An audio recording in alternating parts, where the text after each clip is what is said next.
Hi there, my name is Anironke Samuel and I am the founder of the Doing Couple Ministry. So you're welcome to today's conversation, and I'm glad you're watching this video today, and I hope you will be able to learn one or two lessons from this video today. That's my prayer. And today I'll be talking about something that is very important, something that most of us don't think is wrong, but can send a wrong signal, a wrong message to our spouse. I mean, the actions that can show lack of respect for our marriages without us knowing, and also lack of respect for our partners. So now let's get into it.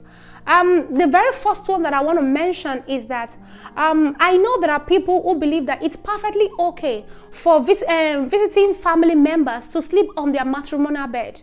Yeah, there are people who believe this is okay. And they see it as a way of honoring their guests, honoring their visitors. Yeah, so they don't see anything wrong with it. But you know what? If you have never heard of it before, and I will tell you, there's a lot wrong with that kind of mindset, in case you do have that kind of mindset. So there's a lot that is wrong with it. Because when you allow someone else to sleep on your matrimonial bed, do you know what that communicates to your spouse? It communicates something very deep, something deeper. And it says that, oh, the space that is meant for you and them, it's not that special. Yes, I mean your bed and your bedroom, that is not that special for you to want to keep it special to both of you alone. Because your bed is sacred. Yes, and it's meant for you and your spouse alone, not for another person or any family members. And I understand that you want to respect your visitors, but respecting your visitors or your guests, including your parents or your in-laws, should never come at the cost of you disrespecting your spouse, either directly or indirectly. Yeah, and I know that your spouse might not have said anything about this before. But guess what? They might just be staying quiet because they don't want any stress.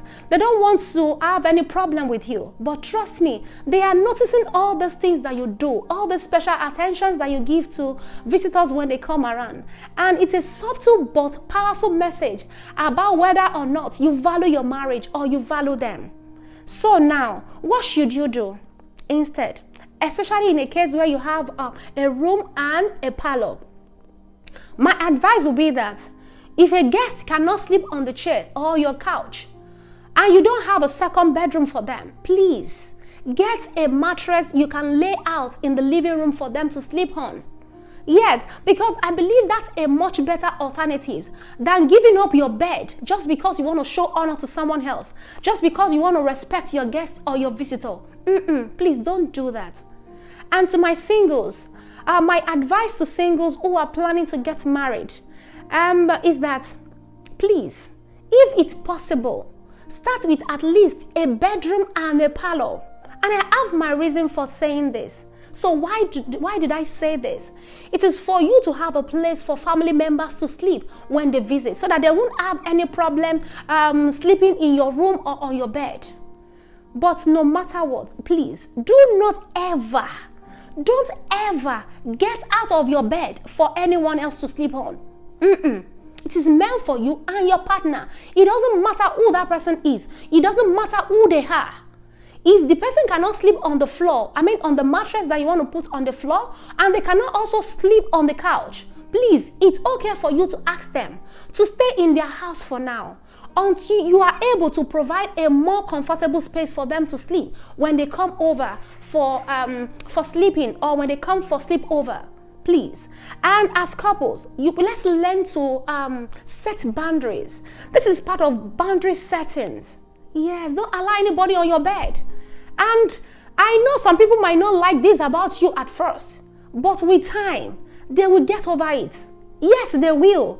Especially once they realize that it's one of your own way of showing honor to your spouse. So don't bother yourself. Don't worry about what people will say. Don't worry about, they will say this, they will think I'm this. Once you are married, your spouse becomes the most important person. Oh, let me say it this way. Your spouse should become the most important person in your marriage, in case they are not yet. So respect them before anyone else. Please.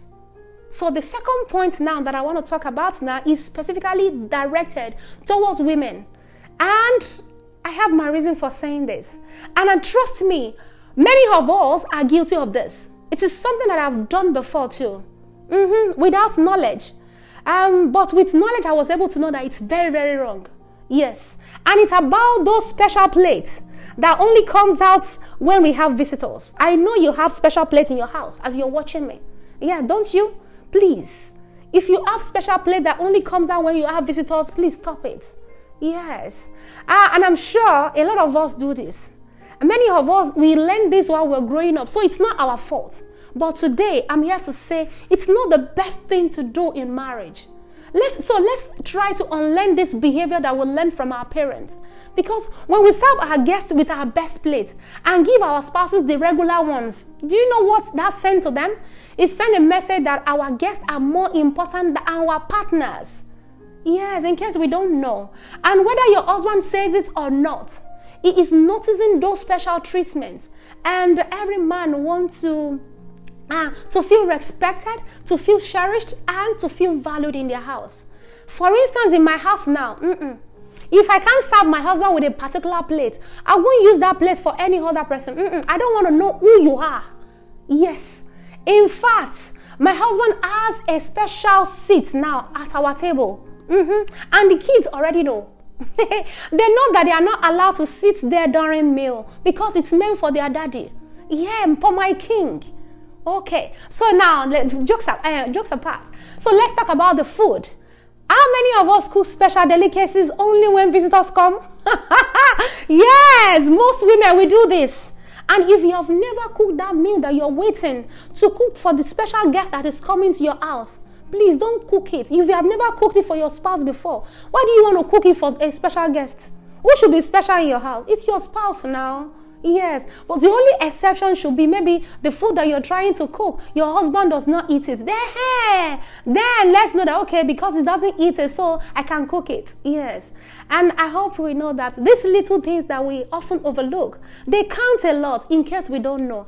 And they send strong signals about who we honor, who we cherish, and who we respect. And guess what? If you don't respect your spouse, no one else will. Because people will respect your spouse the way you want them to respect him.